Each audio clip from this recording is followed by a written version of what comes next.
Chapter 7. Bilge's eyes grew wide. He pointed at the cave, yelling, "Cave in!" he yelled. "Dog!" "My stars!" cried the dragon twins. They covered their faces with their front paws and fell to the cave floor.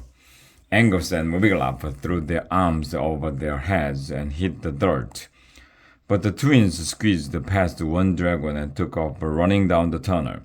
"Suckers!" Bilge and Margot shrieked as they ran. "Suckers!" Wiglaf scrambled to his feet.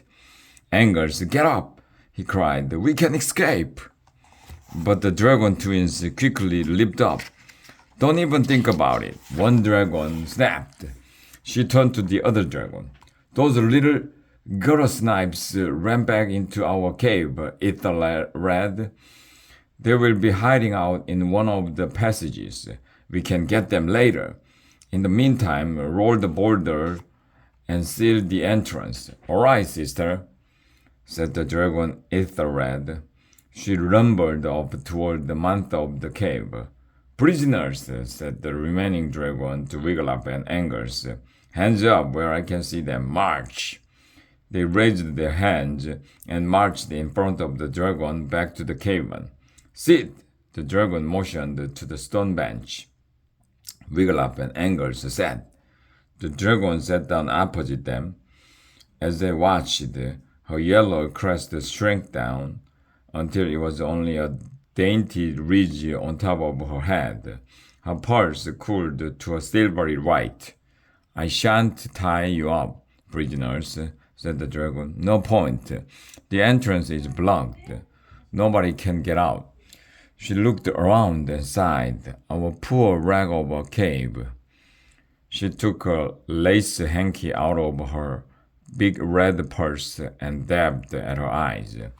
"Don't weep, Lucinda," said Ethelred, coming back into the cavern.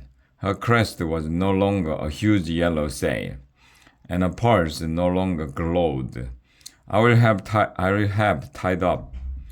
"Thank you, sister," said Lucinda. "But first, let us have a talk with these intruders."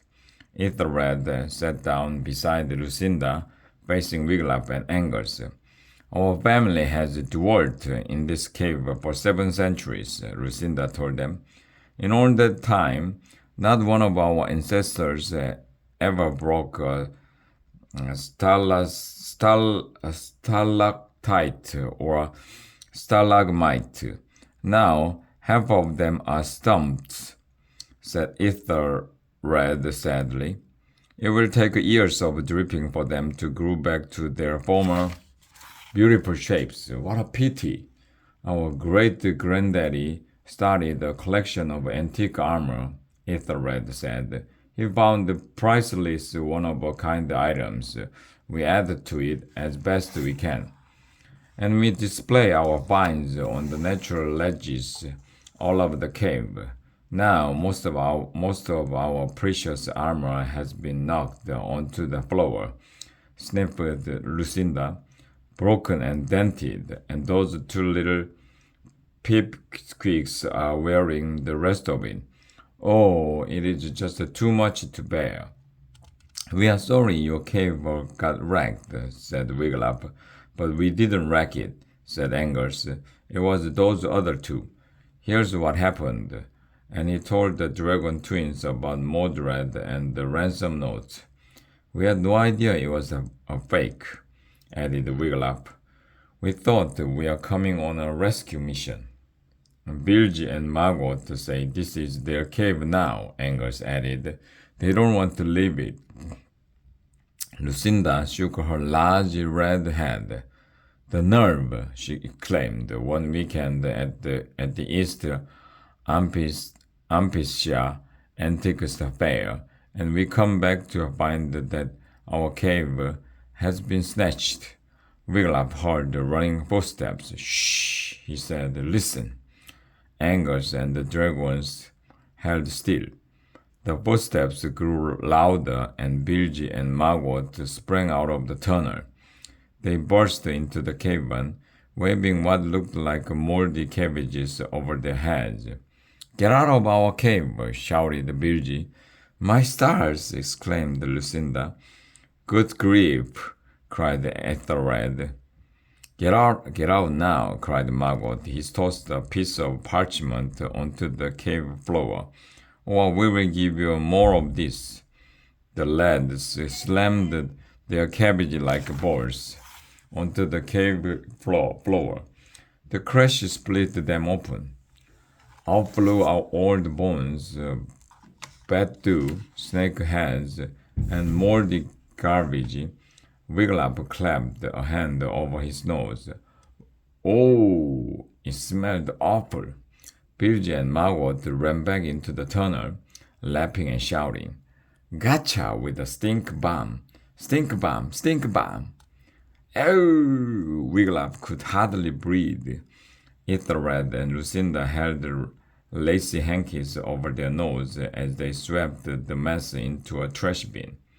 It takes forever to get bad smells out of a cave, Lucinda said. She began spraying the air with something in a bottle. There just isn't enough air, Wiglaf sniffed. The spray smelled sweet, like lilac, but it didn't really get rid of the stink. Angus picked up the piece of parchment that Margot had tossed. He read, Get out of our cave, and we mean now. If you don't get out in an hour, we will really wreck this plague. Signed, Bilge and Margot. Good heavens, cried Lucinda. Whatever happened to being scared of dragons? Whatever happened to correct spelling? Muttered Ethelred. Something crashed in the distance. Oh, cried Ethelred. They aren't even waiting for an answer.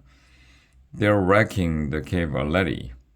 Ether and I are old dragons, said Lucinda, shaking her head.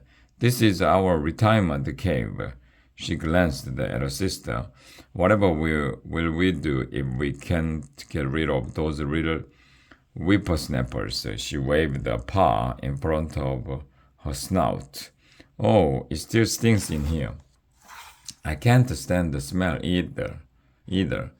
Ethelred said. We all need a breath of fresh air. She picked up her big red purse. Come. Wiglaf glanced at Angus. They were leaving the cave. Maybe they could escape. And yet, he felt sorry for the dragon twins. Part of him wanted to stick around and help them get rid of Bilge and Margot. Lucinda reached for her purse, too. She stood up. She touched her purse with a front paw. Every single pearl in the double strand began to glow. It wasn't the scary red-hot lava glow. It was a bright white glow to light their way down the dark tunnel. Follow me, she said, and she led the way out of the cave.